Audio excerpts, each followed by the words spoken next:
There's a side of Cuba you've seen before, and the side that you have not. My name is Karin Muller. All my life I've heard people arguing over Cuba. Some say it's a tropical paradise, filled with healthy, happy people. Others, a police state, where almost everyone is trying to escape. So I decided to go there for 3 months, undercover, and find the truth out for myself. The answer was not what I expected. And it all started at the local pizza place.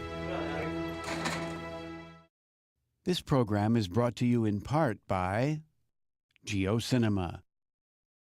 Contemporary programs for university and corporate audiences. www.geocinema.com. Hector runs his pizza place from his 3rd-floor Havana balcony.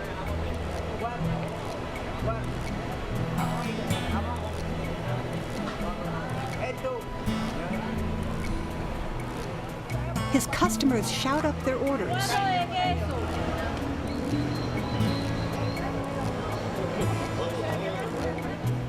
And he disappears.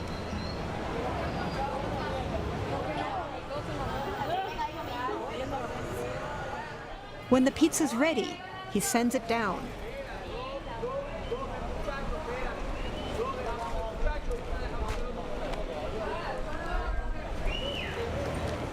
But can you really run a business by basket? If you have an excellent memory, Hector doesn't write anything down. And you're good with gestures. The menu is 12 items long. Most of all, you have to trust your clientele, because they get the pizza first and pay later.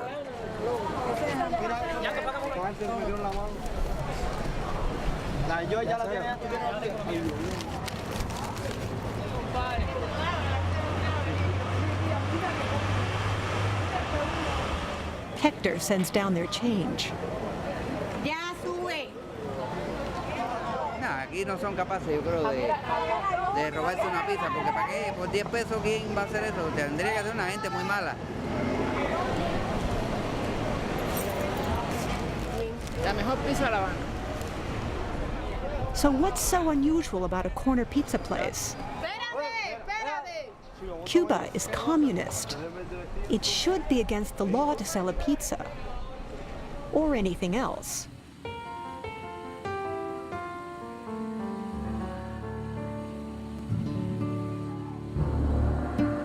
In a true communist society, the government runs every business. It tells you what to make, who to sell it to, and how much to charge. And the state owns everything. The house you live in, the food you eat, even the car you drive. Now, there are a few problems with this idea. It's incredibly inefficient, and if you pay people almost nothing, it might take them a while to get the job done. Most of all, if you want anything, you have to stand in line. But Cubans have found an ingenious way around this problem. Here's what they do. These guys are all waiting in line. So's he. He is too. When you first arrive, you ask someone, who's last in line?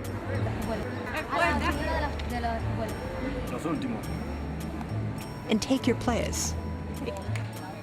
This way, each person only has to memorize one face.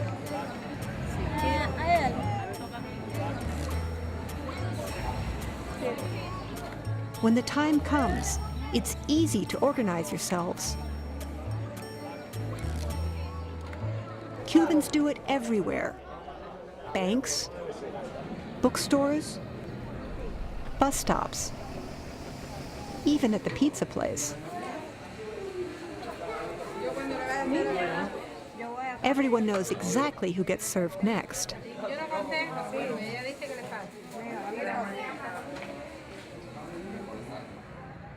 It's when the same queue forms week after week that Cuban manners are really at their best. First, the elderly and disabled don't have to wait at all. But there's more to it than that. Déjeme explicarle. La persona viene, marca y se va.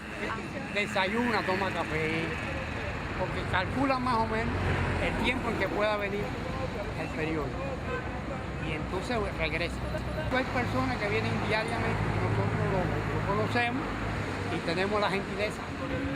Si le pasa a usted delante.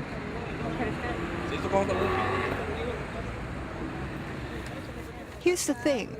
The paper only costs 50 centavos. That's 2 cents. And they can buy it from the street vendor for double that, without the wait. That's not much difference, even by Cuban standards. So maybe it wasn't about the line at all. It was a chance to hang out with friends. But if you really want to experience Cuban camaraderie, wait for a warm and balmy night and head out to the Malecon, Havana's waterfront. They call this Cuba's living room, since everything people do in the privacy of their overcrowded homes, they do here as well.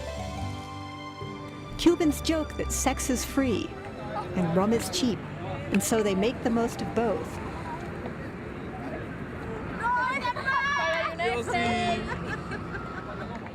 And the occasional 20-cent roll. Servicio a la población. Malecon City. Eso tiene que salir en La caperucita. The truth is, these guys don't need money or alcohol to have fun. They're here to be with their friends, not just to fool around.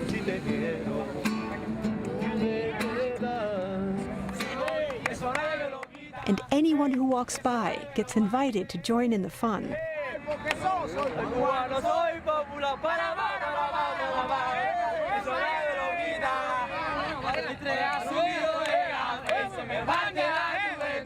Despite their reputation as macho men, they know how to make fun of themselves.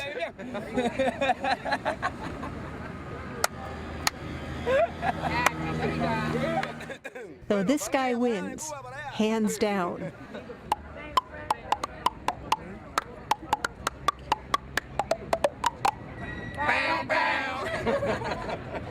But once the party's over, they all have to show up for work the next morning. And working for the state can be incredibly dull.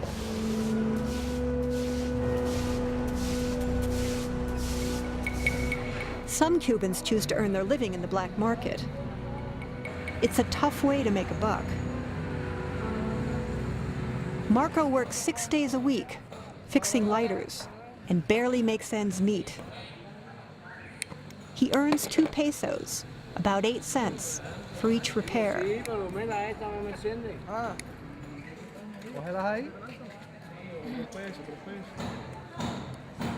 If they're well and truly broken, he strips them down for parts. In Cuba, nothing goes to waste. Because his business is illegal, Marco's constantly on the move. His friends are supposed to watch out for the police. 3 times this past month he got caught. 150 pesos, 200. And if he tries to pay off the cops,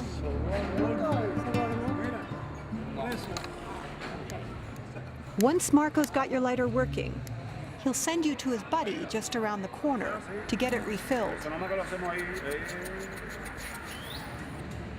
Juan's been doing this for 14 years. He punches a hole in the bottom, fills it with insecticide,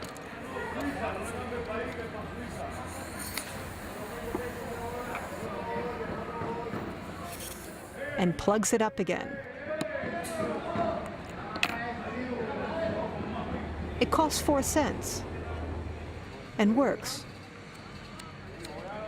most of the time. But even Juan's job needs tools and parts and expertise.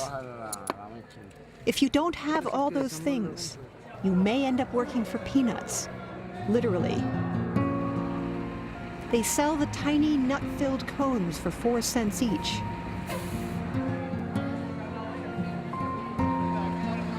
Maria is a single mother with 3 children to feed, so she uses her voice to outsell her competition.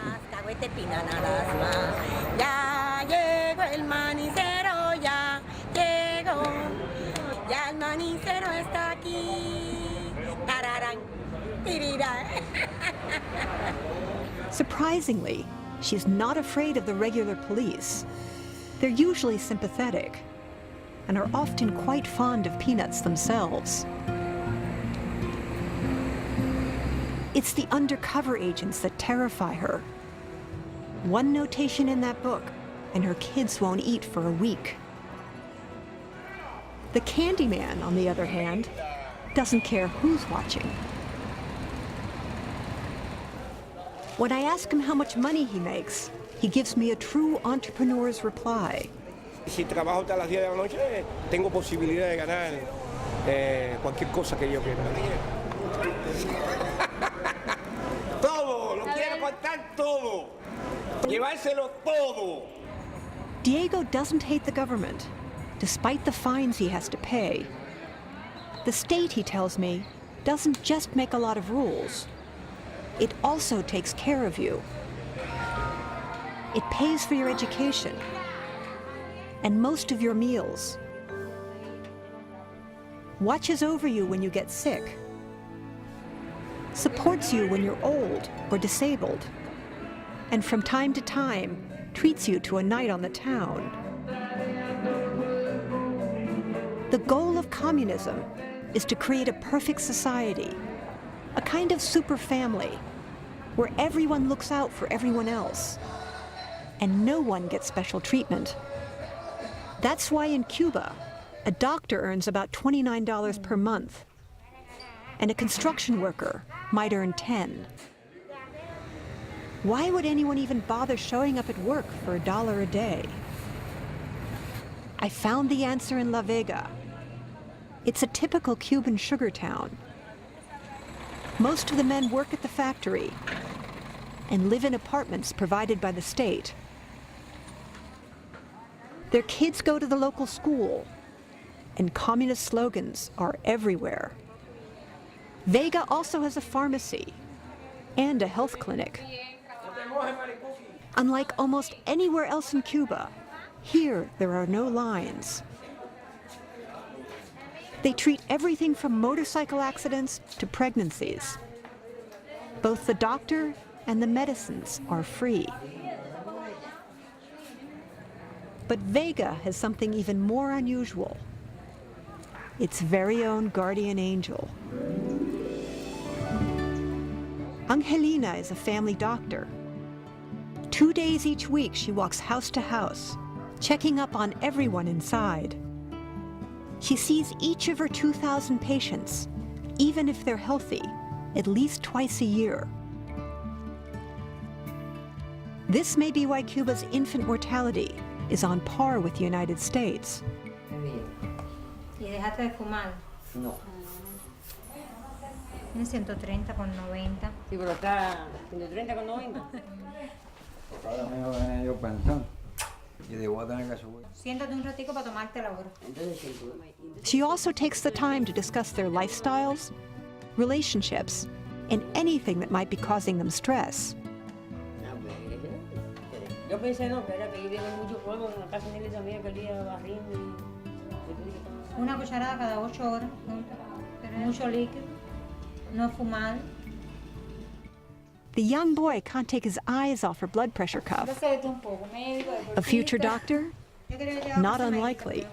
In Cuba, medical school is free. Uno paciente. Está bien. Her last patient is schizophrenic and lives alone. 5 days ago, she was dizzy. Probably another episode. Something doesn't quite add up, and Angelina won't leave until she's figured out what's really going on. A random comment tips her off. Inhaló cloro en el baño, fregando el baño, y le dio falta de aire. Because of doctors like Angelina, Cubans can now expect to live as long as Western Europeans.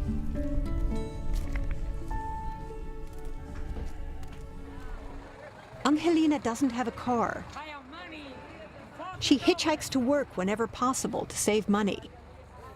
Today she wants to get home quickly, so she takes the bus.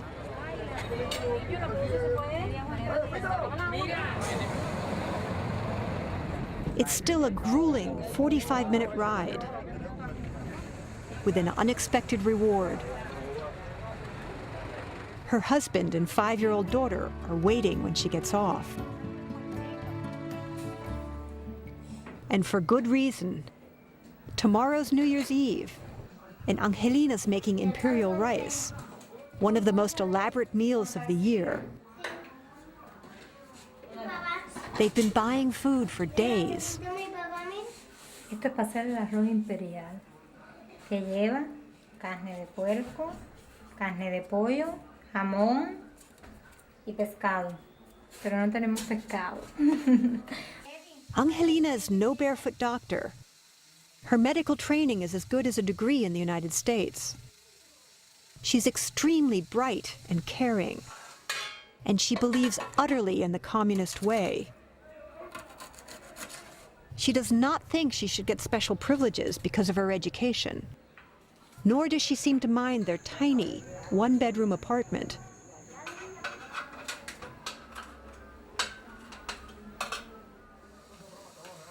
Or having to work 2 full days to buy her family a can of Spam.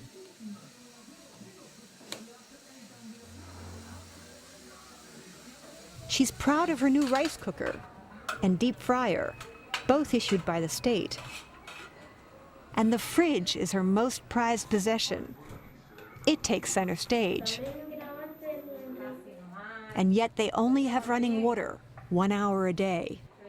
If she's not home when it turns on, then she has to go to her in-laws to wash clothes.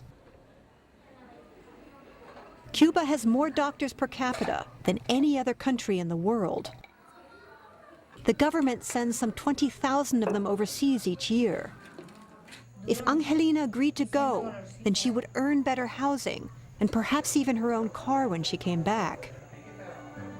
But she would have to leave her husband and daughter behind. Mira.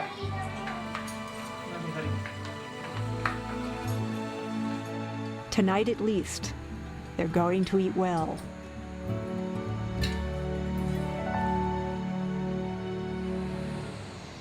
Universal health care wasn't the only thing on Castro's list. He also promised every Cuban free education, including meals and uniforms. To this day, Cuba still spends over 10% of its budget on education, compared to 2% in the USA. Average class size is 12 students, and over half of Cuban teachers have master's degrees. Once the kids have graduated, they can go to any one of Cuba's 42 universities for free. The result? Before the revolution, 60% of the country was illiterate. Now, 97% can read.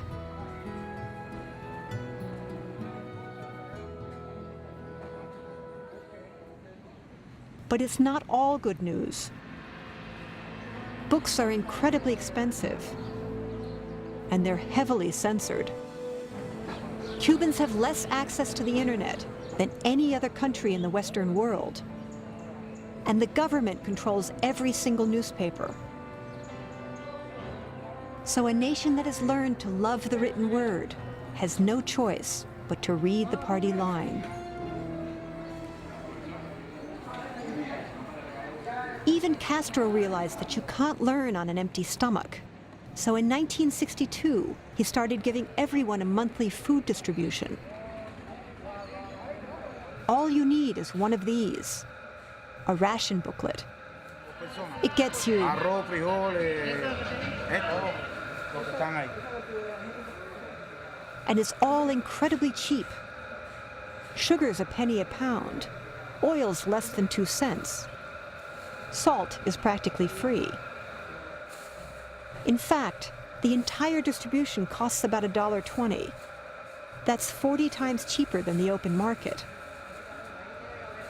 Though it's bring your own bag if you don't want to pay for one of his. Cigarettes were just taken off the distribution list, along with certain hygiene products, like toothpaste. Cubans now have to pay 2 days' wages for a brand name bar of soap, and almost as much for the local kind.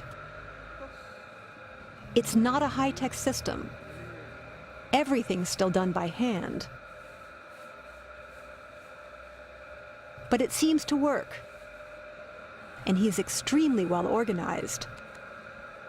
Unfortunately, the distribution only provides about half your necessary daily calories, and each year they cut it back even more.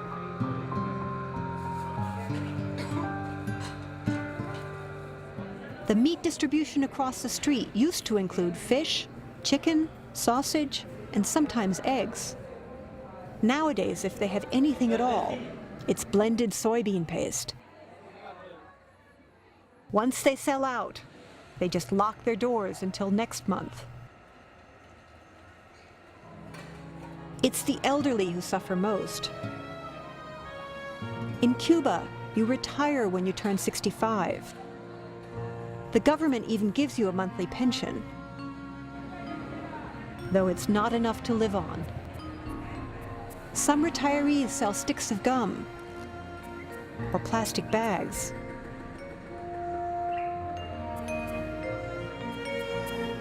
Others buy newspapers at 2 cents apiece and sell them for double that. At 79, Jose has been at it for quite a while.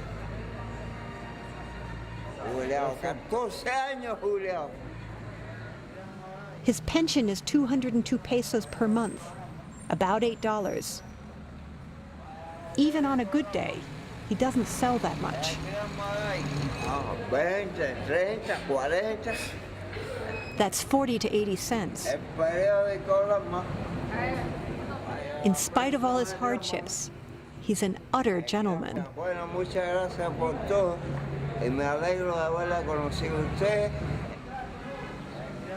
If you don't have the money to buy a stack of newspapers, then you can start with this. Recycling is big business in Cuba, though it's mostly done by older men who have no one to turn to except the state. Yo soy un hombre que vivo solo. Pedro is 78. He's been on the streets since 6 a.m., and all his work will earn him less than 50 cents. He's too proud to ask for help. And too honest to do anything else.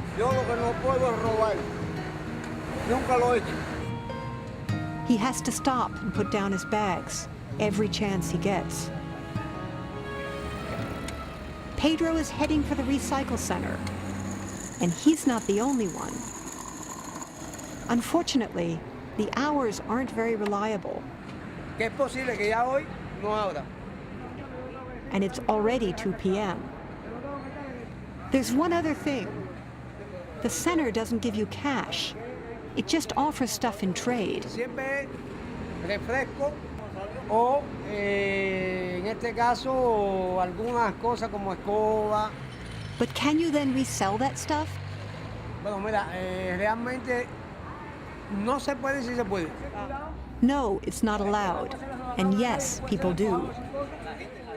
Nobody seems to mind getting paid in bottled soda. But Lo que no veo bien es la situación de las tiendas. they're tired of going home without their loot. And yet, both Julio and Pedro seem reasonably content. Perhaps because Castro did keep one promise, that everyone would have a place to live. After the revolution, most wealthy Cubans fled the country, leaving everything they owned behind. The government divided up their homes among the poor, who suddenly found themselves living in mansions with marble floors. But the new tenants couldn't afford the upkeep.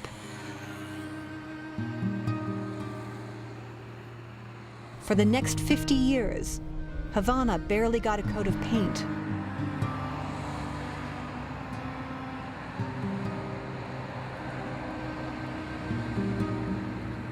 This was once an 8-story hotel, the playground of the rich and famous. It's now home to over 1,500 people. Every room holds a family of up to 7 members.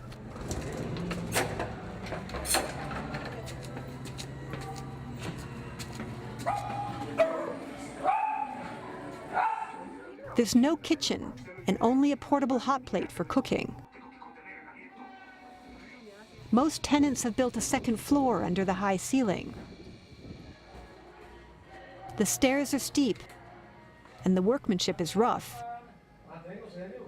But at least it's a place to sleep. Though it's a good thing Cubans don't have much, because there's very little storage space.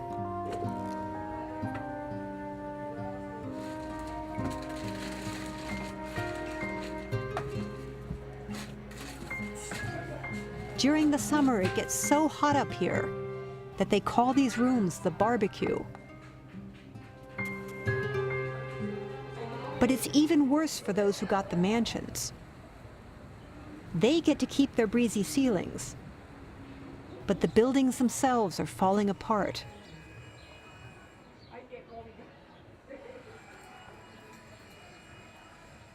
Even pets have to be restrained. They've put gates up everywhere to protect the children and blocked off the most dangerous areas completely. Though wooden barricades may not be enough when the concrete itself is crumbling.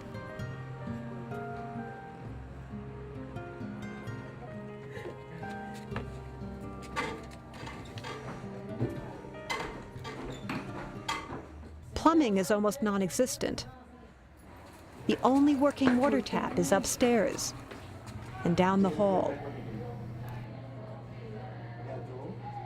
Most residents have rigged up a rooftop water collector.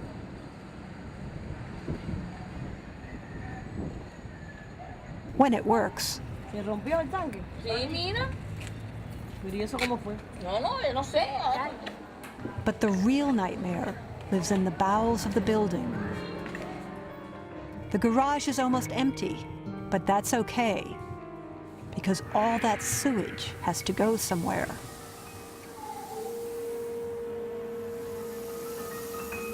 It's lucky Cubans have good health care.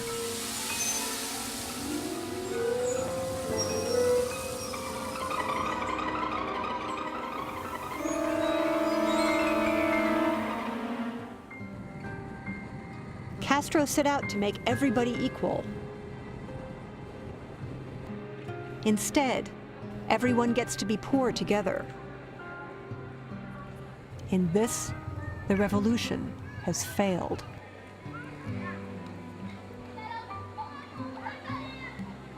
But communism may not be entirely to blame. In fact, until the early 90s, Cuba was doing reasonably well. Then, overnight, the economy failed. It was worse than the Great Depression. There was no gas, little food, and constant power failures. Castro ordered 1 million cheap Chinese bicycles to take the place of all those cars. People started using carrier pigeons instead of phones. Farmers went back to plowing their fields by hand. What could possibly send the Cuban economy back into the Stone Ages? Halfway around the world, the Soviet Union was falling apart. It stopped buying all of Cuba's sugar and selling it cheap gas. The Cuban government called it the Special Period. Lines got longer and longer. Even Cuban ingenuity couldn't make up for empty shelves. And during the Special Period, there was nothing to sell. Lots of Cubans took to their boats and fled. Castro, in desperation, started letting people go into business for themselves. Remember Hector, the pizza guy? Even after 50 years of communism, Cubans are still great businessmen. Nowadays, you can buy almost anything, legally, from a private seller. Like birds, your favorite music, even homemade pickled soup. And if you can't get to them, then they will come to you. It's the roving bread seller. Since he's half the official price, he draws customers in droves.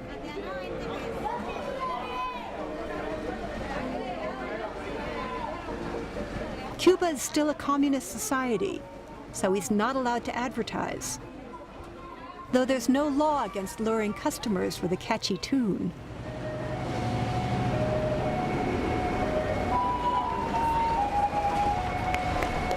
But forget the bread. What everyone really wants is chocolate cake. That's because this is the quinceañera, the season for Sweet 15 celebrations. But you can't have cake without drinks. And just around the corner, the pineapple soda seller is ready to pitch in. At 6 cents a liter, he's cheap. Though you have to bring your own bottle or jug. There's one more thing they have to have, no matter what the cost. Music. This is Cuba, after all.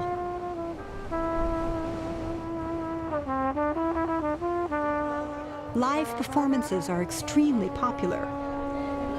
Unfortunately, they're also expensive. The entry fee is $6. That's over a week's wages.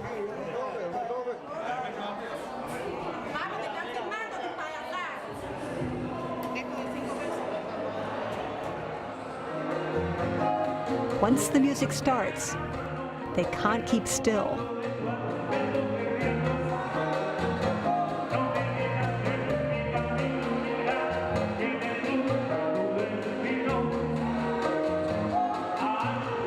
Cuban music has African and Spanish roots, though they're quick to experiment with new instruments and styles,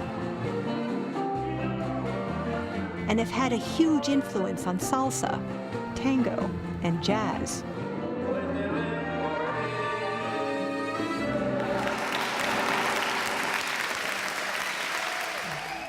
The kids have to make do with cheaper fare.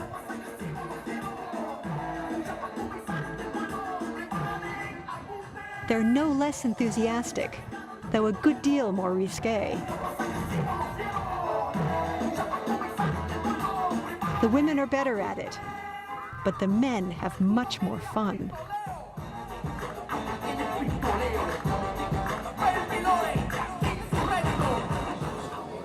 Every once in a while, the government steps up with a free concert. And the normally quiet streets of Havana come alive.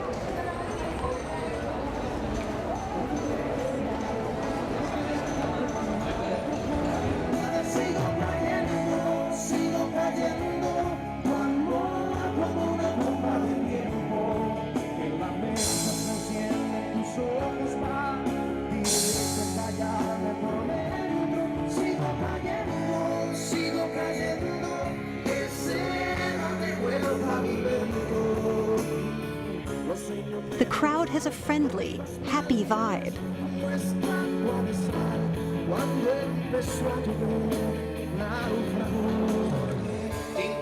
It's one of the Cubans' most endearing traits.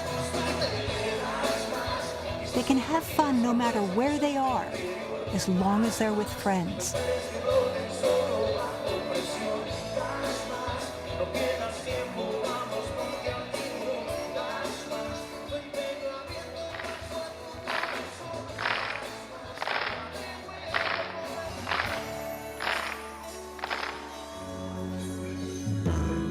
The Romans called it bread and circus.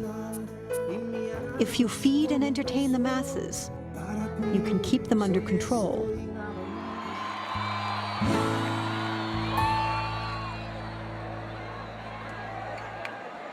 And if that doesn't work, just let them play ball. A soccer ball is all it takes to kick off a game.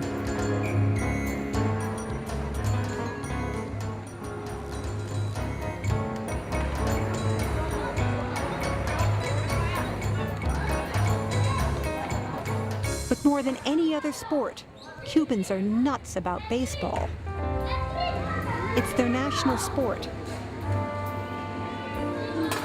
Almost anything passes for a bat and ball. And they play, rain or shine. Cars, pedestrians, broken windows. Everyone just has to take their chances. Unless they can find an empty park on a Sunday afternoon.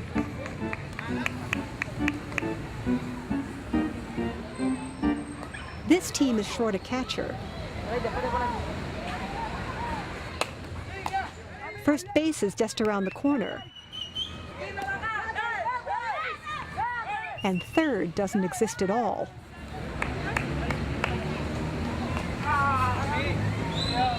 The gloves are old. De afuera, pero es viejo ya. De otros países, lo que es viejo. The bat is pitted. And the ball is made of tape and glue. Una pelota normal. The only thing they're not lacking is enthusiasm.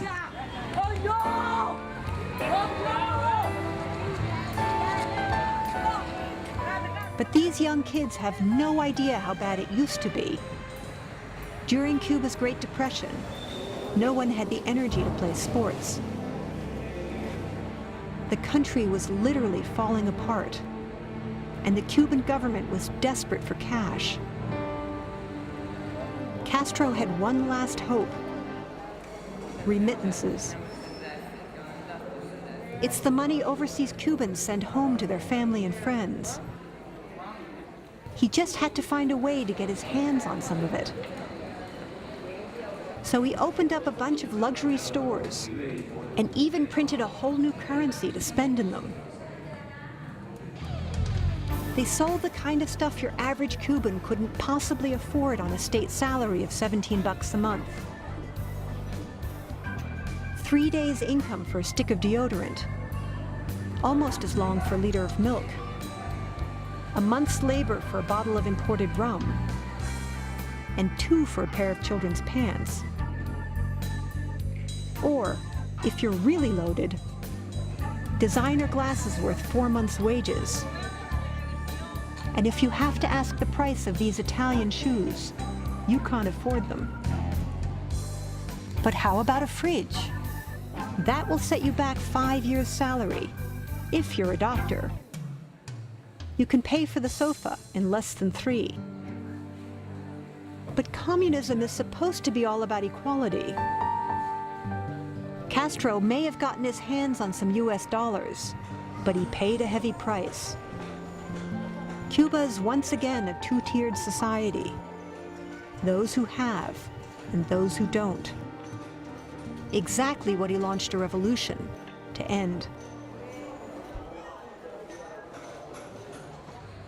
Though it's still only the really lucky ones who can afford a set of American wheels. For 50 years, Cubans have had a love affair with American cars.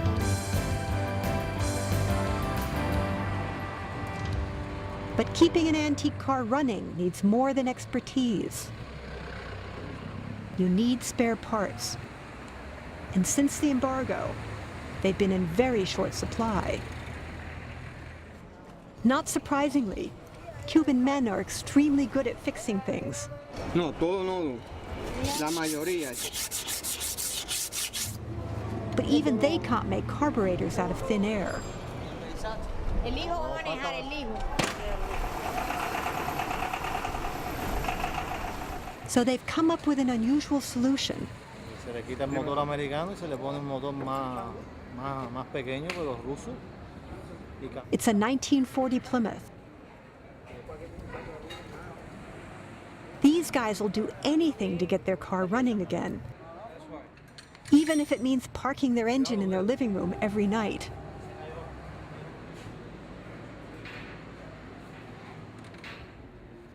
If you can't fix it yourself, there are several streets in Havana that specialize in a particular type of car repair. Or, if that's not enough, full-time mechanics who can strip down your engine. It's a Chevy 1950. They'll use Russian Volga replacement parts. Nowadays, you can even go to a licensed private shop. They'll take great care of your baby. But even they have a hard time finding spare parts. Or you can just go out and buy a new car. But what's the fun in that? You don't have to be Cuban to want to drive a piece of art.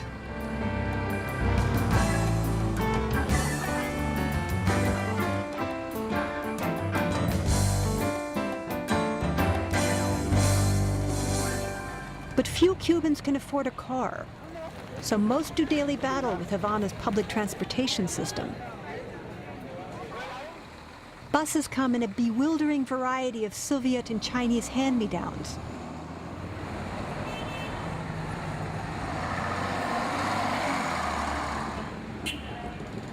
With a scattering of cast-off French school buses thrown in.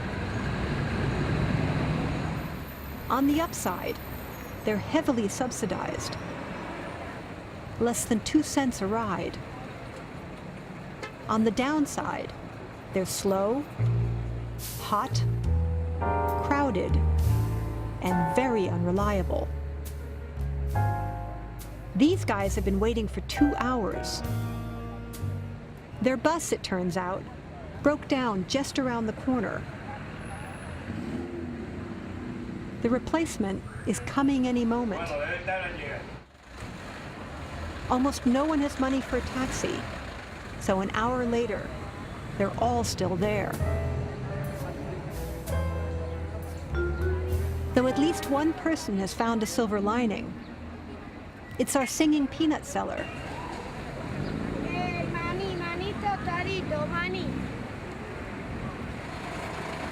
At last.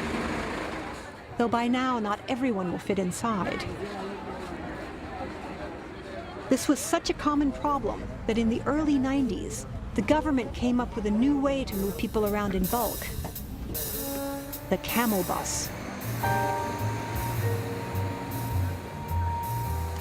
It's an 18-wheeler truck with a converted flatbed. It can carry up to 300 passengers. They're even cheaper than the regular bus, just 1 cent per ticket, though if you're a foreigner, they'll charge you more.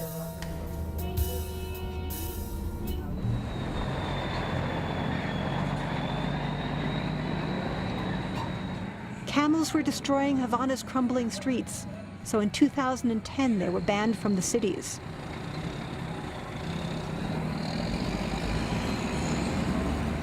This put even more pressure on an already overburdened system, so Cubans found other ways to get around.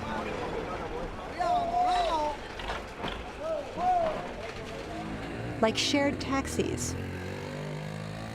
They run set routes and cost 10 pesos, about 40 cents. They're usually big old American cars that can fit a lot of passengers, and you can get in and out anywhere along their route.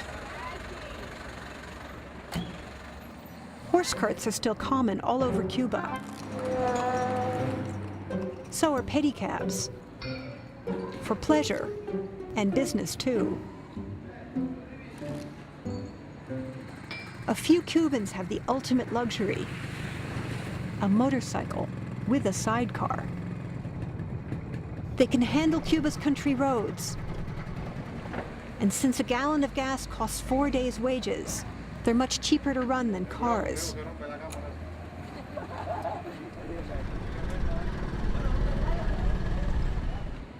But despite everyone's best efforts, there still weren't enough ways to get around. So the government made hitchhiking an official form of transportation.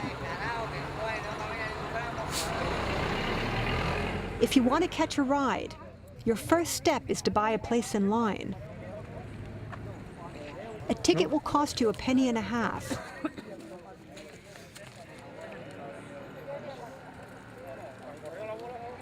But it's the guy in yellow who really runs the show. Pablo works for the state. He has the authority to stop every vehicle and decide if it should carry passengers, based on where it's going, how much room it has, and what kind of shape the engine's in. Horses are exempt. He jots down all the license plates, though in reality he knows every car and driver in the area.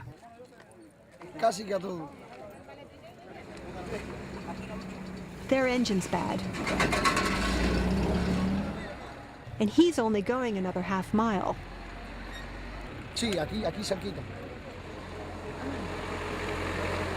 Tractors are exempt. So are school buses.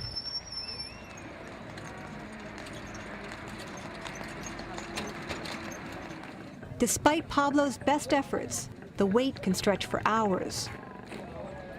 But come on, if you're a doctor or a lawyer or a party bigwig, don't you get a pass?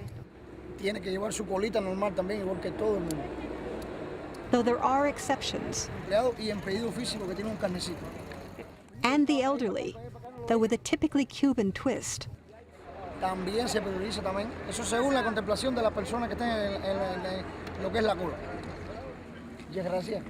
It doesn't hurt to bring a gift.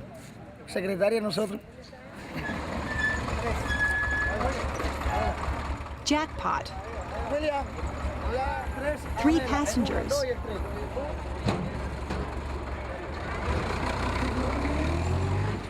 Though Pablo's work is far from done. But then, if there's one thing the Cubans have learned to do, it's wait.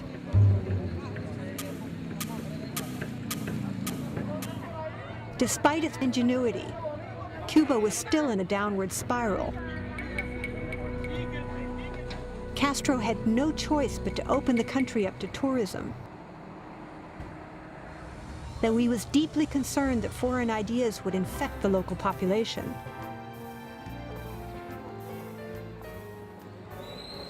Nevertheless, the government started building fancy hotels.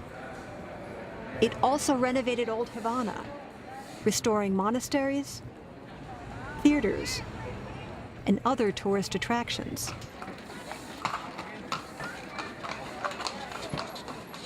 Now you can take a walking tour through cobblestone streets, rent a 1950s Oldsmobile, or enjoy Cuban music with your beer.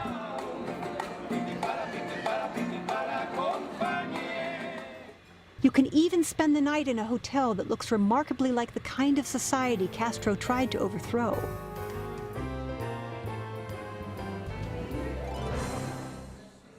And if you still get bored, a government travel agent will be glad to book you a visit to one of Cuba's beach resorts.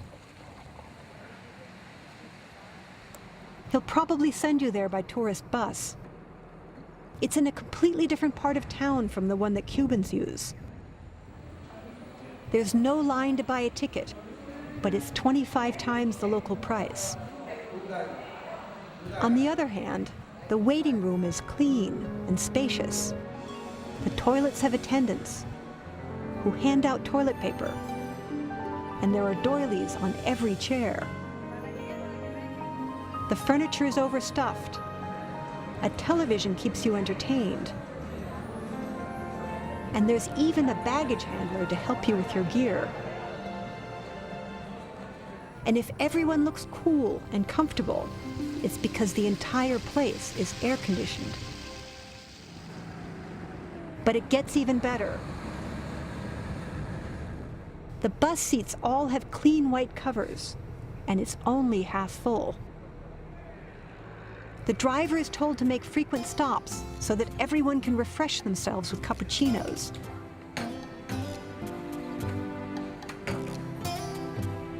Or a bottle of water that costs more than the bartender earns all day. And then it's back on board, so you can get a glimpse of the Cuban countryside before you arrive at your resort, where you will enter a completely different world. There's no traffic, the cars are modern, and the sidewalks are extraordinarily clean. The police are everywhere, not to harass you, but to make sure everything's okay. You can shop for Western brands, and then dine on beef or lobster, which only foreigners are allowed to eat. You can also rent your own scooter, unless you happen to look Cuban. Locals are not welcome in resorts like Varadero.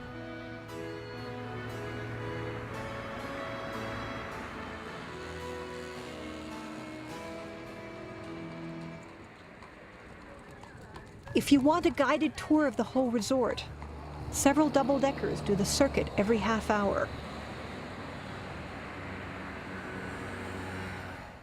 The only thing you probably won't see on board are Cubans. They're forbidden to use tourist forms of transportation, so they catch whatever ride they can. Truth be told, there's not all that much to do in Varadero, except get sunburned and shop for trinkets in the many tourist stores. Cuba's resorts are the quintessential tropical paradise, deliberately designed to keep tourists in and Cubans out. Until recently, Cubans were forbidden to stay at any of these places. Although the government badly needed those tourist dollars, it didn't want foreign ideas contaminating the local population. Cubans are now allowed to rent a room, though few can afford the $300 nightly fee. In fact, the only locals you get a glimpse of in Varadero are the bartenders and other service personnel. They have the best jobs on the island. A week's worth of tourist tips can earn them more than a doctor makes in an entire year. But they're also carefully vetted by the government for loyalty to the system, so you'll only ever hear the party line. But there's another way to see Cuba, though the Cuban government won't approve. You can hitchhike and take local buses. Stay in private homes and eat at local stalls. It's not nearly as comfortable or relaxing, but you'll get to meet a lot of Cubans. And that's worth almost anything.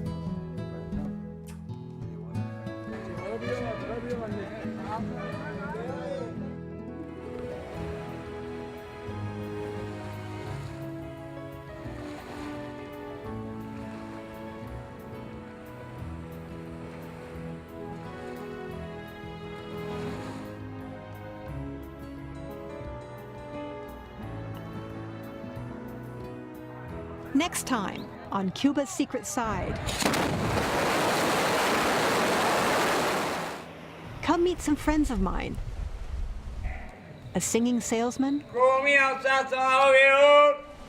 fearless fisherman, willing to take on anything. Faith, no matter what the price. Life, Cuban style.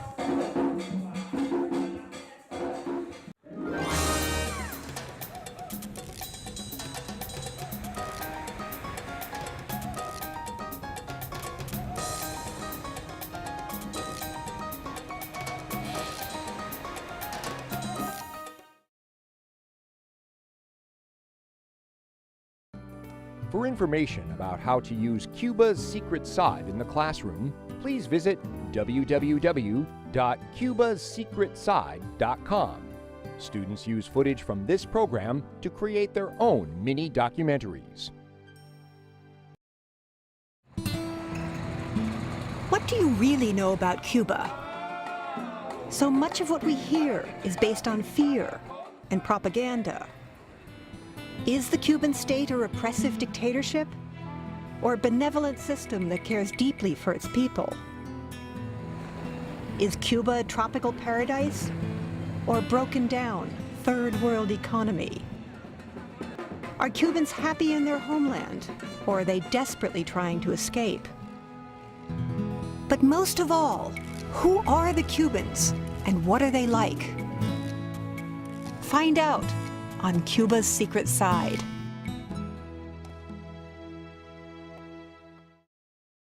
This program is brought to you in part by GeoCinema. Contemporary programs for university and corporate audiences.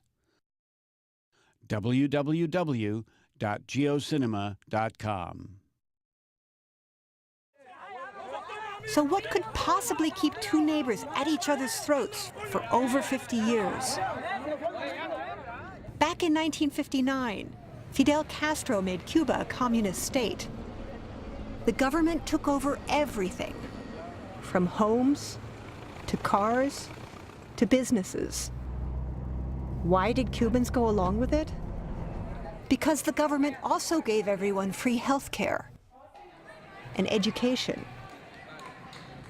It was the countryside that benefited most. Illiterate farmers learned to read, and for the first time their children went to school. The government even provided rural students with orchestral instruments and dedicated music teachers. Every Cuban had access to free medicine, no matter how poor they were. Adolfo is in his 70s. 10 years ago, he had open-heart surgery. He still spends hours each day tending his tobacco fields. So what is life like in a communist village? Just like any small community, everyone knows everybody's business. Like who's getting a divorce and why. Bicycles have right of way. And there's one phone for the entire community, and anyone can answer it. Most parents take their kids to school each day.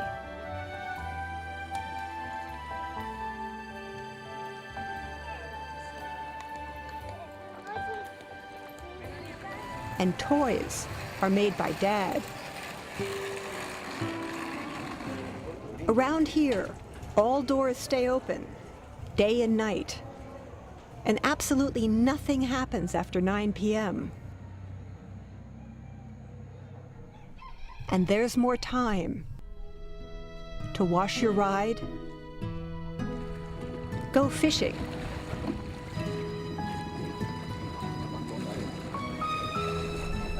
mess around in boats, or just hang out and chat. Though there are no department stores in rural Cuba, you can buy practically anything just by keeping your ears open.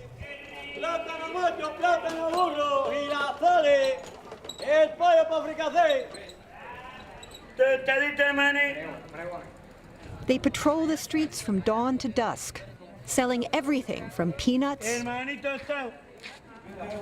to fruit.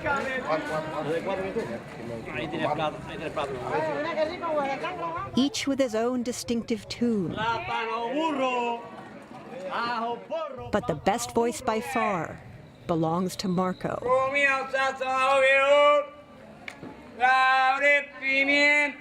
He sells wild cilantro, sweet chili peppers, and vanilla. It's 12 cents a bunch, though you have to bring your own bag or pouch. Marco walks 7 hours a day and earns about $6.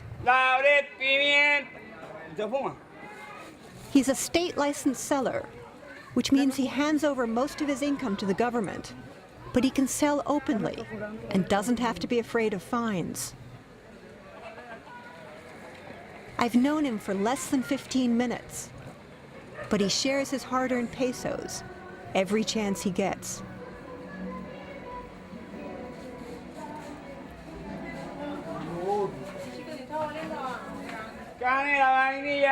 Marco's 58. Me falta 2 años para retirarme. At that point, he'll be eligible for a small pension. Eso depende de lo que tú hayas ganado. 200, 200 y pico de pesos. About $7 a month. Not enough to live on. Está muy duro eso.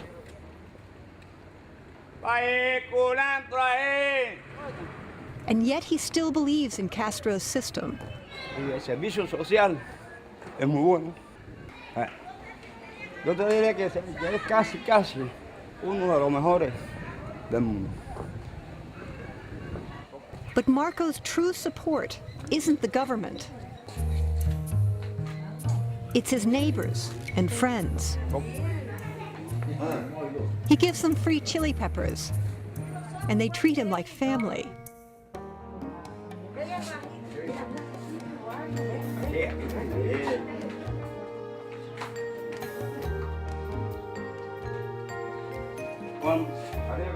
They even see him off when he leaves.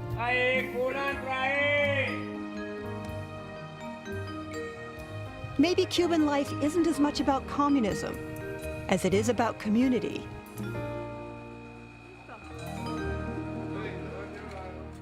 Though the same can't be said for how the farmers work their fields.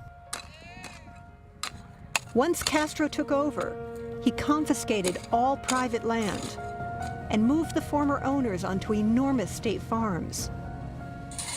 He told everyone to work as hard as possible and to ask for only what they needed to get by. The government counted on peer pressure and revolutionary slogans to keep everyone in line. The state gave farmers all their raw materials and equipment, but then came back and collected their entire harvest. They threw parties for the most productive co-ops at year-end. The whole thing worked because Russia was buying Cuba's sugar for more than it was worth and giving Cuba all the fuel it wanted at a bargain basement price. Castro kept handing farmers more fertilizer, pesticides, and modern equipment. And the harvest kept getting bigger. Then, the Soviet Union fell apart. The money vanished overnight. Cuba's harvest dropped by half. There was no fuel to run any kind of machinery, and no pesticides. Most farmers just went home and sat. Within 10 years, nearly half of Cuba's sugar factories had shut down, and the sugar harvest only earned a fraction of its former price. People started to go hungry. The average Cuban lost 20 pounds. Farmers grew cassava, a starvation crop.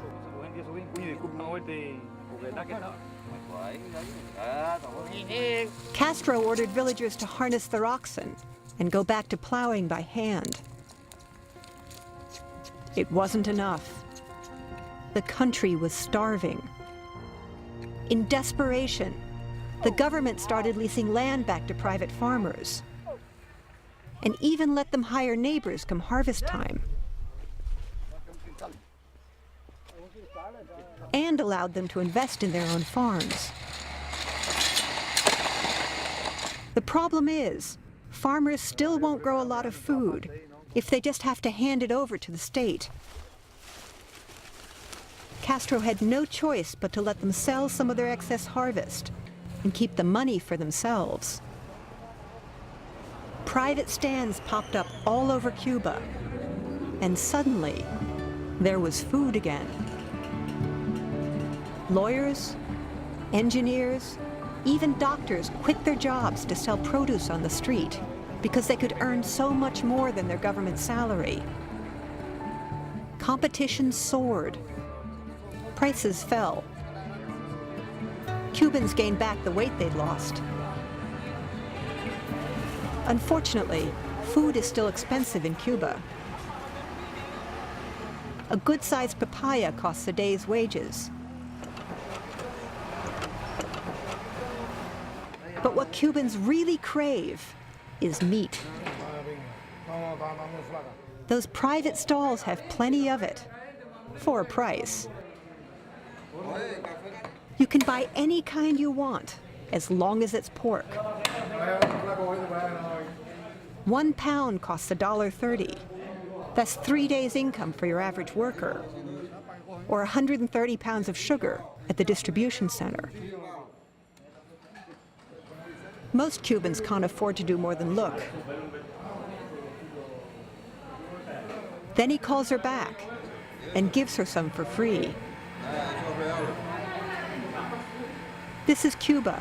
People help each other. Even a stray cat gets fed. Those lucky few who can afford it get their pick of cuts.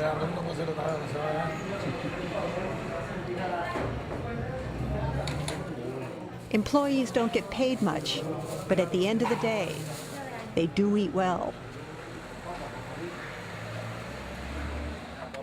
Food isn't the only thing that Cubans are prepared to make sacrifices for. This man is crawling 6 miles to the church of San Lazaro. And he's not the only one. In fact, so many people are doing it that bystanders barely seem to notice anymore. The church is 10 miles outside of Havana, and on the 17th of December, Cubans make the pilgrimage for the Saints' Day festival. They've closed the road to private cars, but there are other ways to get there and demonstrate your faith. Sackcloth, for example. San Lazaro was dirt poor. It shows you sympathize. If you really want the saints' attention, drag a stone.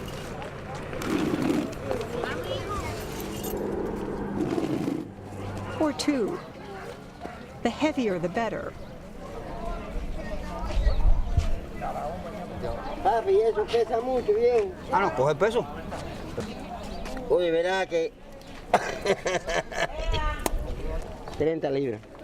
No, 45 libras. 20 libras por cada. This is Miguel's 6th and last pilgrimage, and he's ready to celebrate. Though he's only halfway there.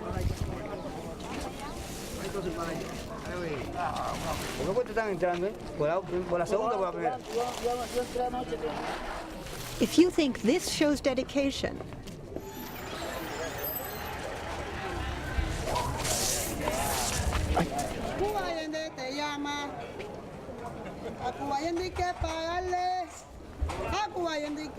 though I'm just as impressed by his support staff. She's been singing him onwards for the past 17 hours, and she doesn't even know him all that well. Yo le prometí al viejo Lázaro que lo iba a ayudar porque no tiene a nadie. No, ya con esto son 5 años que él se está arrastrando, y este es el último año. Despite the fact that she's Catholic, she's calling Cubayende, the African Santeria incarnation of Saint Lazaro. Cubayende es viejo Lázaro. La gente le dicen San Lázaro, pero su verdadero nombre es Cubayende. But the most difficult penance of all is neither rock nor roll.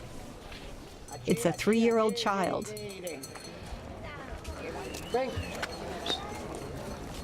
They've been underway for 13 hours. Desde la 1 de la madrugada. And the little boy is overtired.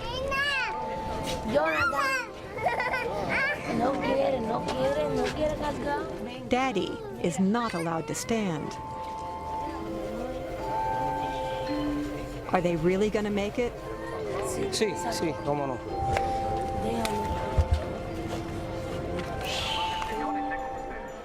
Not everyone is that committed. These guys secretly started 100 meters from the church and are milking it for all it's worth.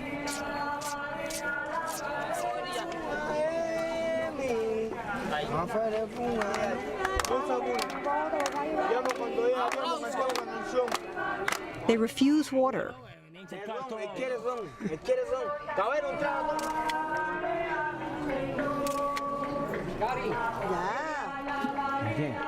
So who, exactly, is San Lazaro? There are actually 3 versions. You'll find the mainstream Catholic saint up on the altar, dressed in his Sunday best. Then there's the pauper, covered with sores, and all alone but for his faithful hounds. He's the Cuban favorite, the underdog. Out behind the church is the African Santeria version, Cubayende. In Cuba, San Lazaro is known for 3 things: his poverty, his love of dogs, and for his ability to perform miraculous cures.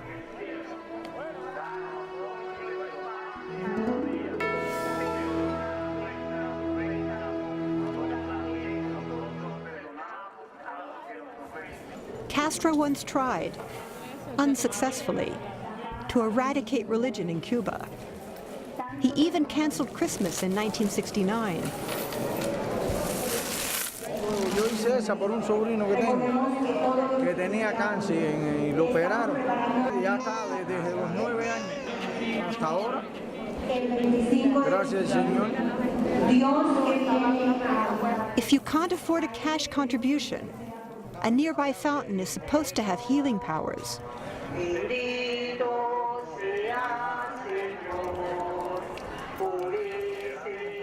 Though Cubans may be devoted Catholics, they're equally dedicated entrepreneurs. The streets leading to the church are lined with other ways to spend those hard-earned pesos. There are few things that Cubans find harder to resist than a slow-roasted pig.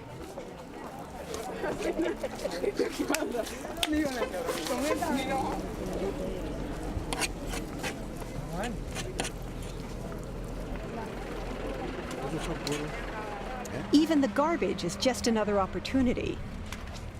In Cuba, very little goes to waste. Esa es materia prima para cambiarla. Por refresco, por bolsitos y por cosas de eso lo cambio.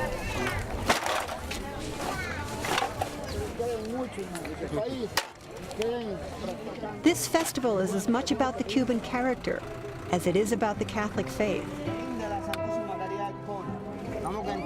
Carrying on against all odds. Always there to support each other. And enjoying themselves along the way.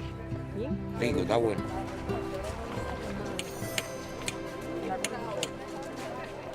Catholicism isn't the only way that Cubans show their faith.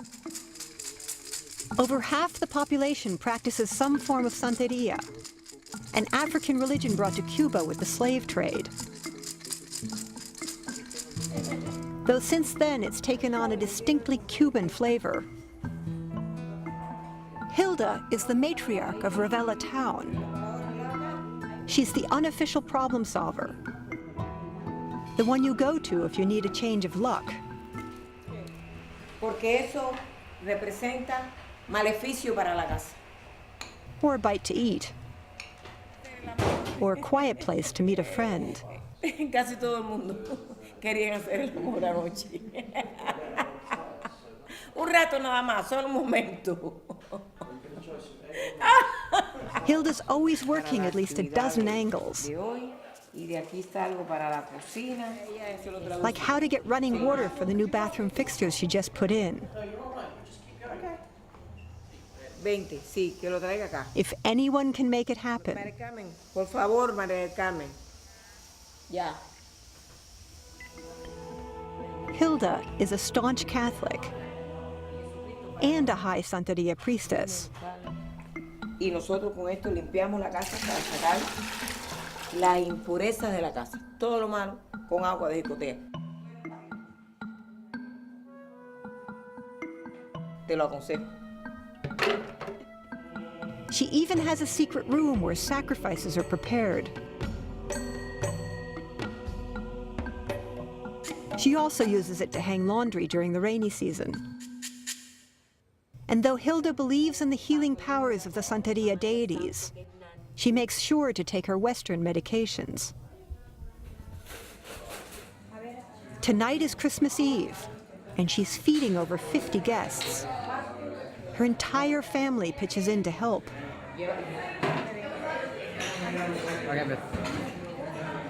No, lo que tú no puedes ir para allá. Dame acá. But once they're finally gone, another group arrives for a completely different kind of celebration. Until the early 90s, Cuba was officially atheist. Lately, the government has loosened up and let Cubans worship more openly.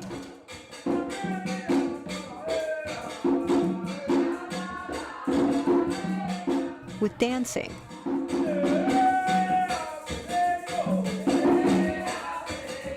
And the occasional possession.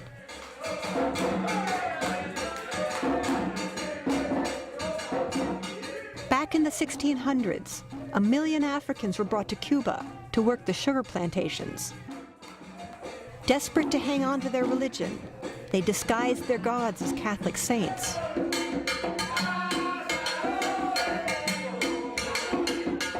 They still use the same ancient rhythm and African songs.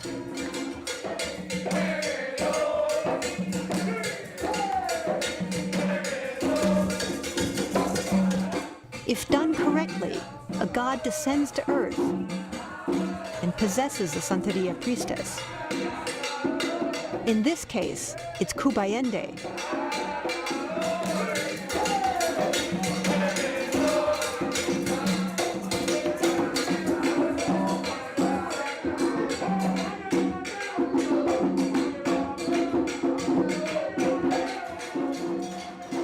Santeria isn't just a religion. It's a reflection of the Cuban personality, born out of resistance and survival. And now, the celebration.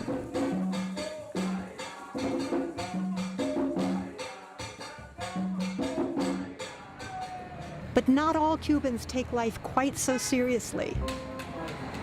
You'll find a game of dominoes on almost every street corner.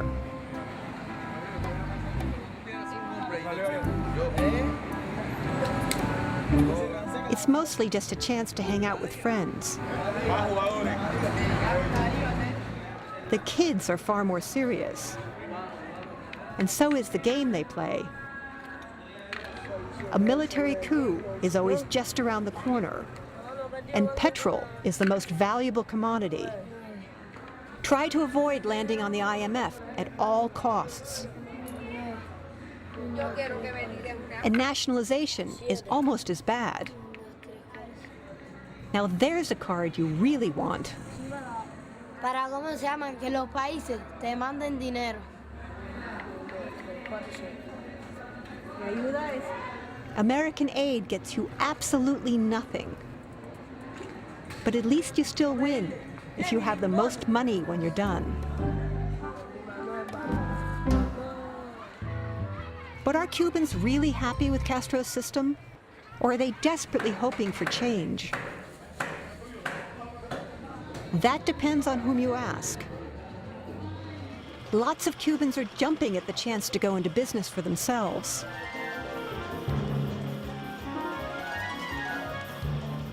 Despite 50 years of socialism, Cubans still love to make a buck.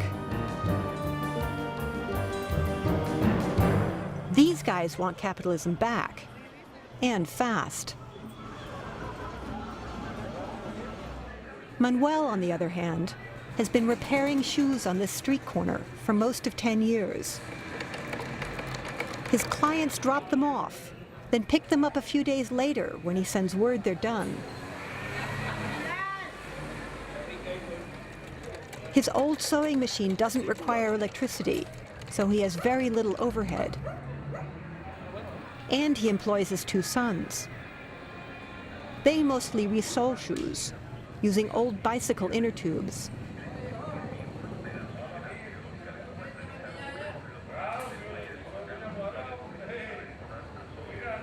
Dad still keeps a watchful eye on them.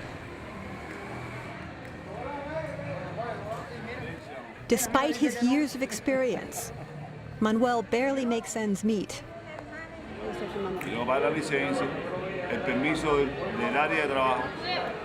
And there are substantial fees. The equivalent of fixing 320 pairs of shoes each year. But as hard as things are now, Manuel's not sure he wants the system to change.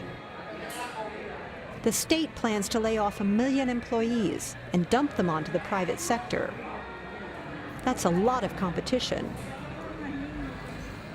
Manuel is clearly an entrepreneur, and yet when people forget to pick up their shoes, he doesn't sell them.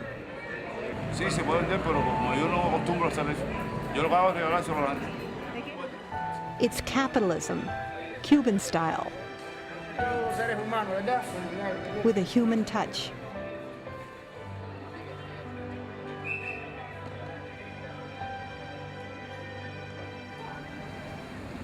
And then there's Jose.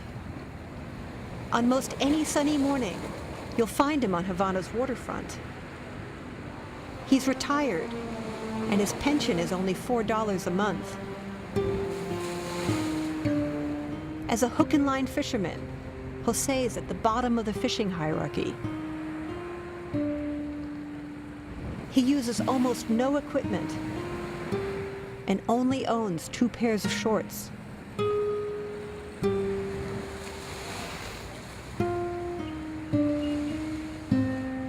He catches very little, and most of it becomes bait.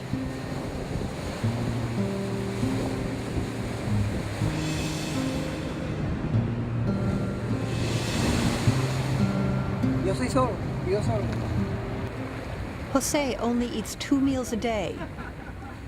When a wealthier fisherman shows up, you'd think he'd be envious, but he offers his meager catch as bait.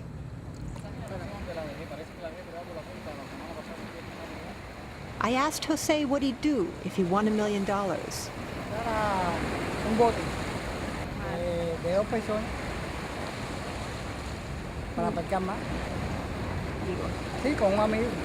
Nothing more? A car? A house?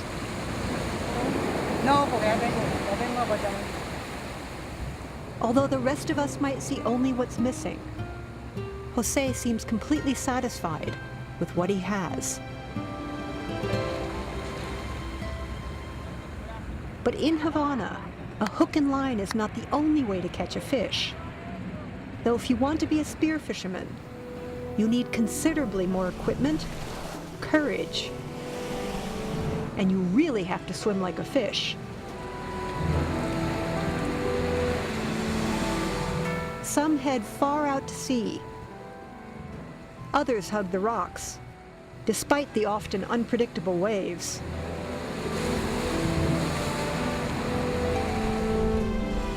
When he finally emerges, there are plenty of others on hand to help. This is something of a team sport. Even the frigate birds get their share.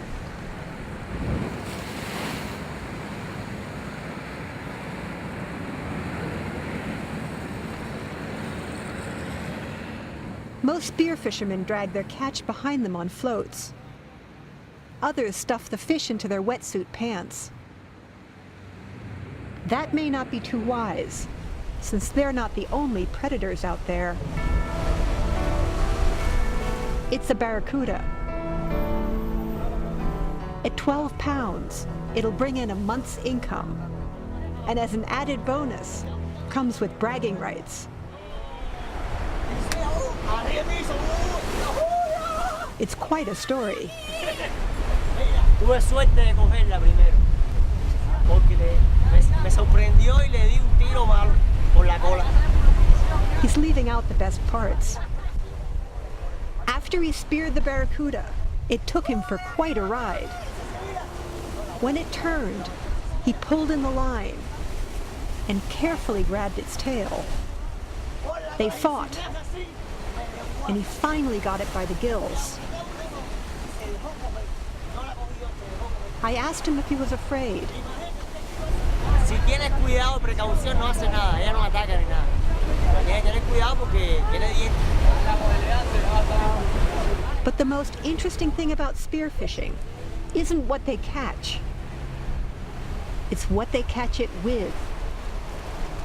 Like most things in Cuba, their spear guns are homemade.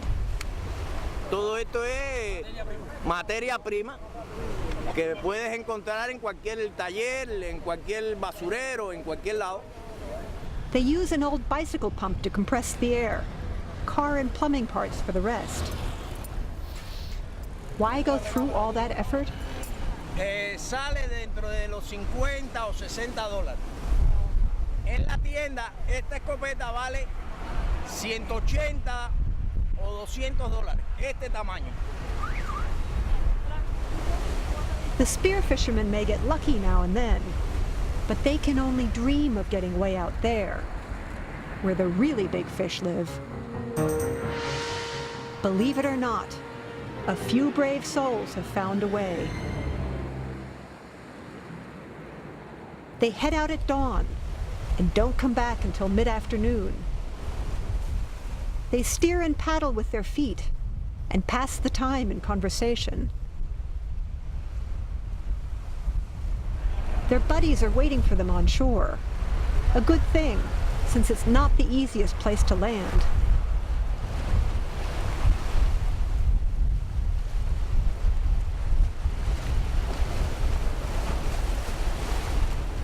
Most people wouldn't trust a boat like this in their swimming pool. A disappointing catch, but at least he still has some rum. This guy's had a bit more luck, which he's happy to share. Since there are no marinas on Havana's waterfront, they have to take their boats with them.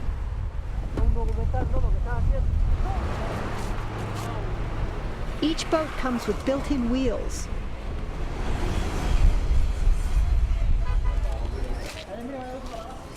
Like most Cubans, his day job doesn't pay enough to make ends meet. Soy técnico de electro.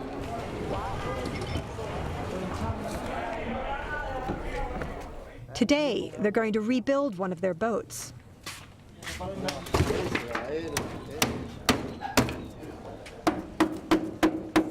The styrofoam is the most difficult to replace. They'll reuse as much of it as they can. Eso nos lo regalan nosotros en los basureros y eso, cuando traen los refrigeradores y eso. They borrowed a drill from a neighbor, but forgot to ask for a bit.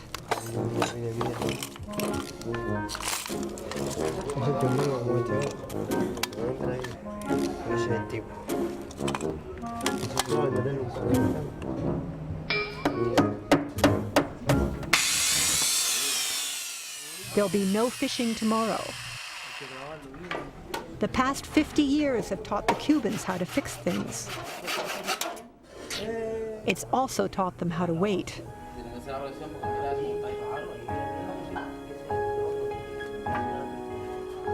Patience, ingenuity. The Cubans have both those qualities in spades. But there is one trait that defines Cubans more than any other. And I found it in the last place I expected. A sleepy little town called Remedios.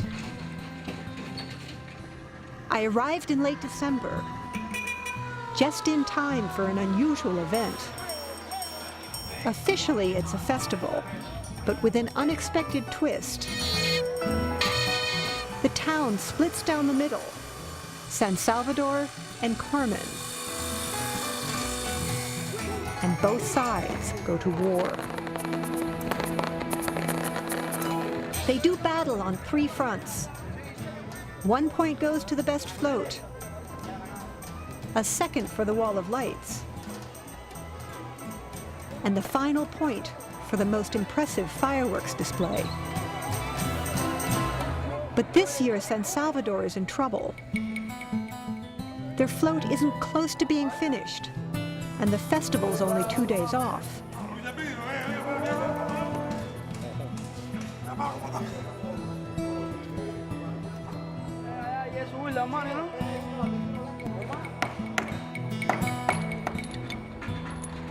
Though they have a foreman, they work together as a team. Vamos. Vamos.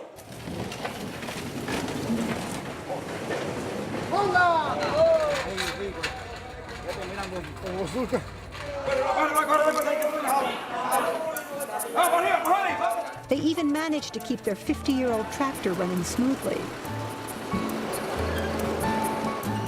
The whole of San Salvador is counting on them.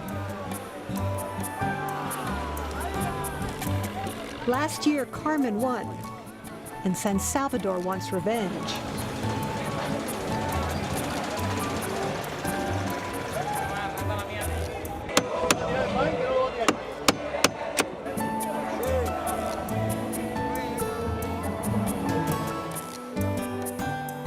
But not all the action's happening in the main square. On a quiet back street, behind closed doors, Juan Carlo and his team have been designing and building set pieces for the float since early September. This year's theme is the ocean paradise. All that effort, and once the festival's over, they'll just throw it all away.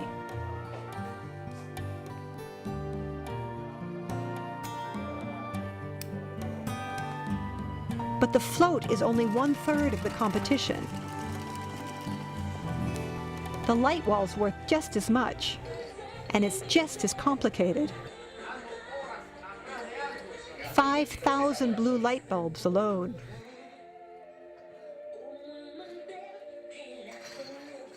And the heart of the entire display is the bomba. It's more than half a century old, and everything depends on it. Metal strips are nailed to the drum and make the light bulbs blink in a predetermined pattern.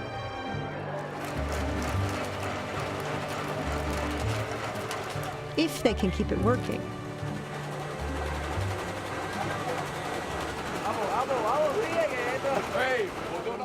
The final point goes to the homemade fireworks display.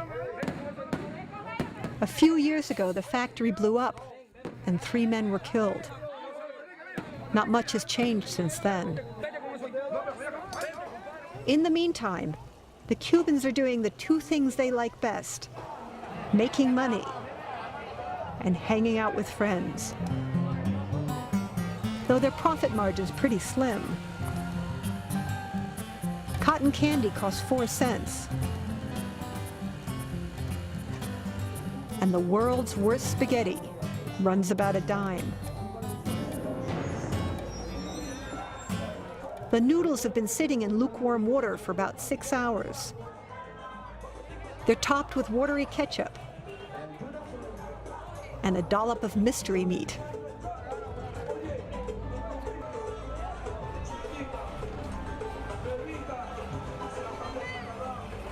pickles at 80 cents apiece don't attract much attention. By afternoon, the square is buzzing. Children are at the center of Cuban life, and nowhere more than at a festival. Toys are hot sellers and give a glimpse of what kids want in life. Like pedicabs. And if you can't afford the real thing, plastic baseballs and bats. Heavy rigs with a rather disconcerting cargo, and guns right next to baby carriages. The most popular and expensive items up for sale are anything with a foreign label. But the festival isn't just for kids. It's also a place for men to prove their mettle in front of an attentive crowd. Todas se caigan, aunque sea un solo tiro. 3 por 5 pesos. About 25 cents. Ganas y recibe 50. About $2. You can use it to celebrate with all your friends at the nearby beer tank. It's bring your own bottle, or whatever else you have on hand.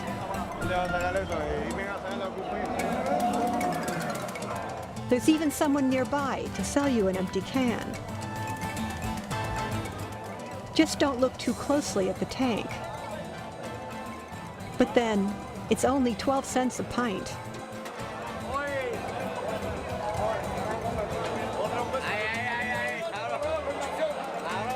Unfortunately, the men from Carmen don't have time to enjoy themselves.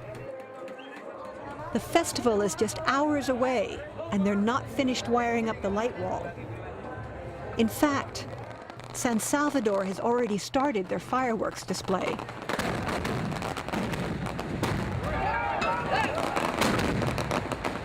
Though it seems more smoke than fire,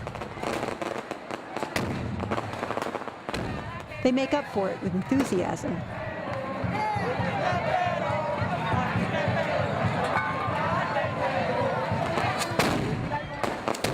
The dense smoke hides a rain of burning debris. But the real danger is the homemade fuses.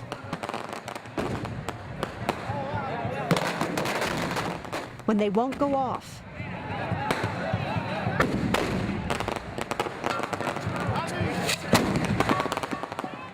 And even more so when they do.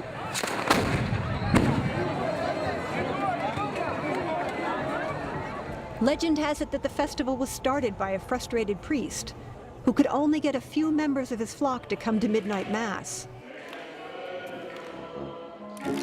He recruited a bunch of kids to walk the streets and make as much noise as they could.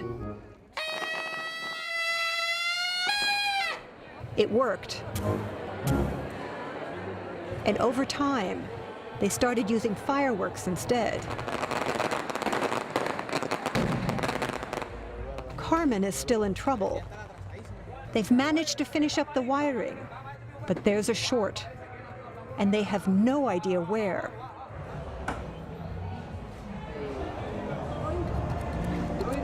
And then, amazingly, the other side, San Salvador, sends a team of men to help.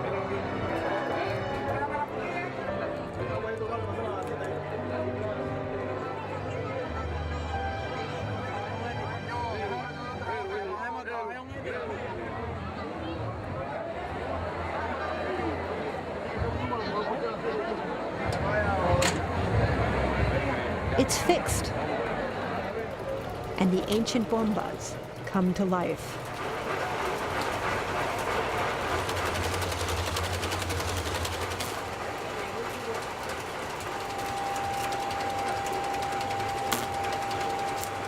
Though they're clearly on their last legs.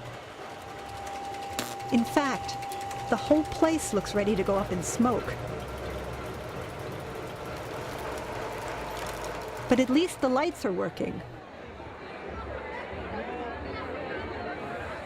And then it's Carmen's turn to put on its fireworks display.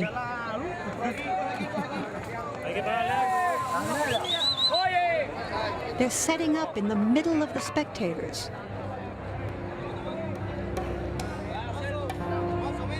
Though nobody seems too worried.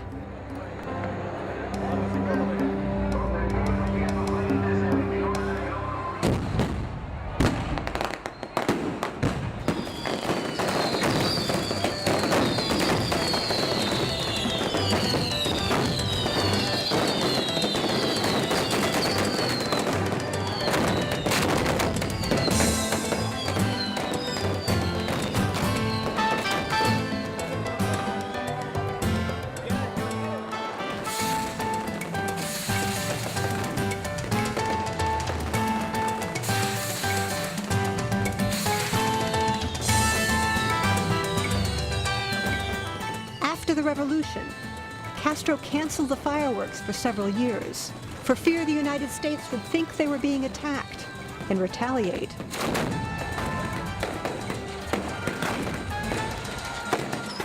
The locals kept petitioning the government until they got their beloved festival back.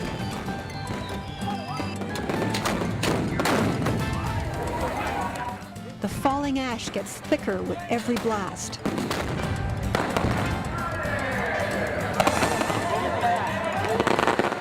The men use it to light their cigars, which can then in turn be used to light more fireworks.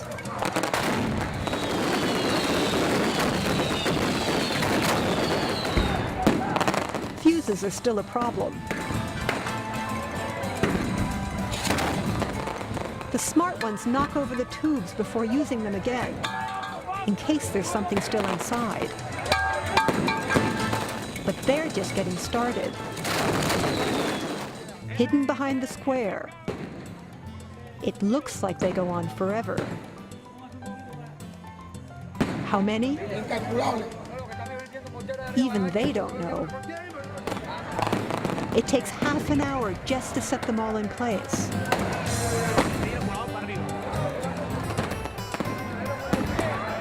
For their grand finale, Carmen's going to ring the entire plaza with fireworks, with the spectators still inside. This can't end well. Once they set it off, it will be unstoppable.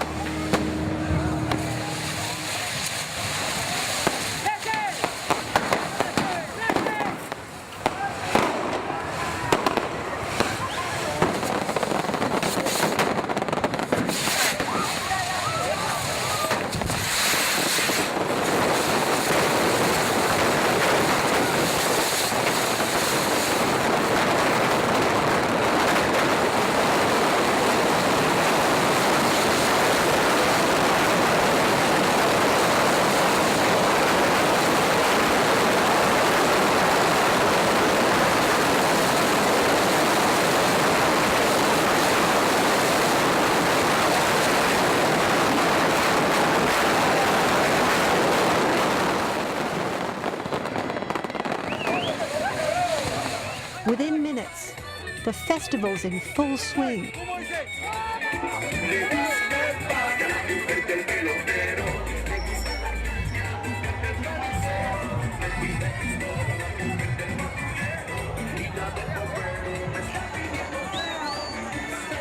His operating costs are minimal, but then he only makes 4 cents per child. There's a bewildering array of rides. For the children, this beats Christmas, hands down.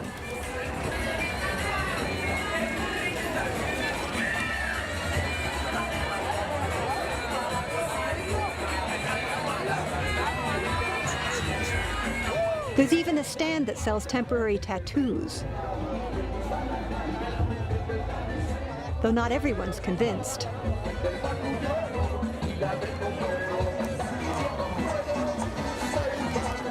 And there's food. Lechon, a Cuban favorite. Even the owner can't resist.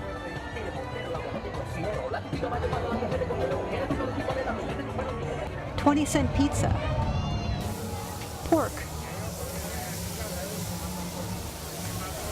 fried dough, 8 cents apiece, and of course, the ever-popular spaghetti.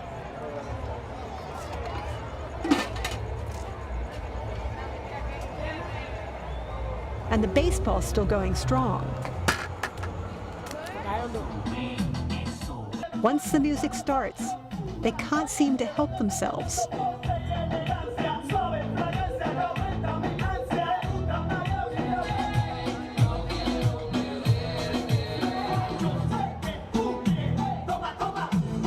No matter how old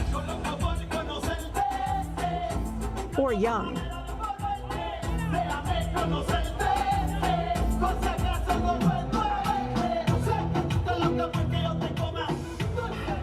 By 10 p.m., 1,000 people pack the square.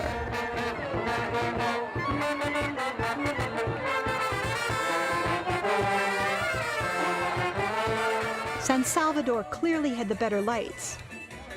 Carmen the better fireworks.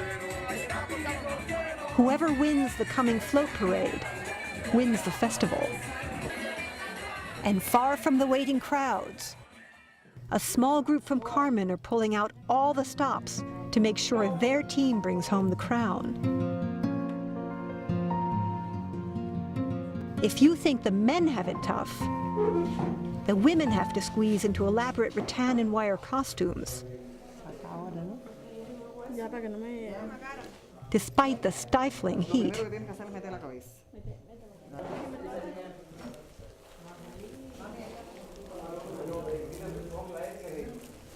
Four men and 3 women will serve as human ornaments to decorate their float, standing motionless for 4 hours until the festival is over.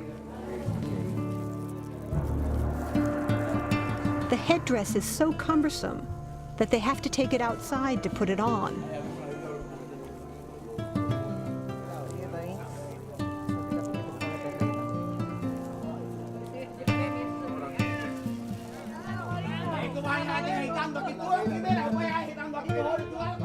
After 5 long months, the stress is finally too much. But it's not over. First, they have to get to the float.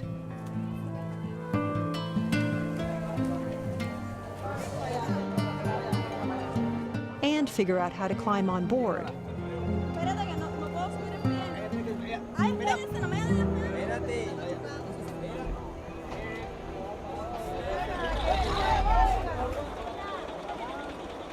At last,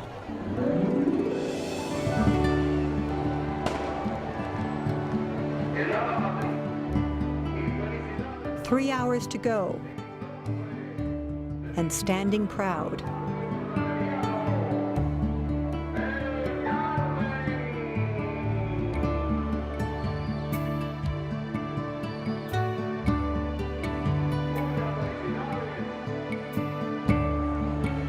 The party goes on into the wee hours. And the next morning, Remedios has turned back into a sleepy little town. Wait, so who won? Let's ask. ¿Quién ganó? Bueno, Carmen. Mira, San Salvador. Carmen. En la vida real ganó San Salvador de 3-2. San Salvador, ¿no? ¿San Salvador? Sí. ¿Por qué? Con la carroza y el trabajo plata quedó más bonito. El Carmen. ¿Por qué? Porque tiró más fuego. El Salvador. But in the end, they all agree. Gana Remedios, gana Cuba. Ganó el pueblo. Ganó el pueblo contento. Una fiesta de todo. Una fiesta de Para pueblo. el bien de todo y el pueblo fue el que ganó. Al final el pueblo completo fue el que ganó. Todo el público y todo. So who are the Cubans? They're brave, enthusiastic, sexy, ingenious, unique, loving, devoted, friendly, fun,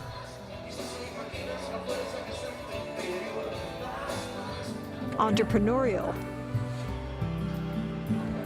and a little crazy. It's been over 50 years.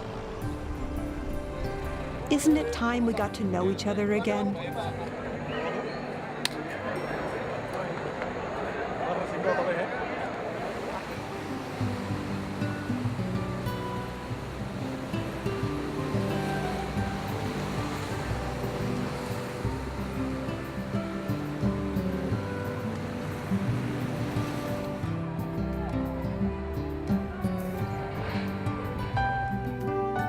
For information about how to use Cuba's secret side in the classroom, please visit www.cubassecretside.com. Students use footage from this program to create their own mini documentaries.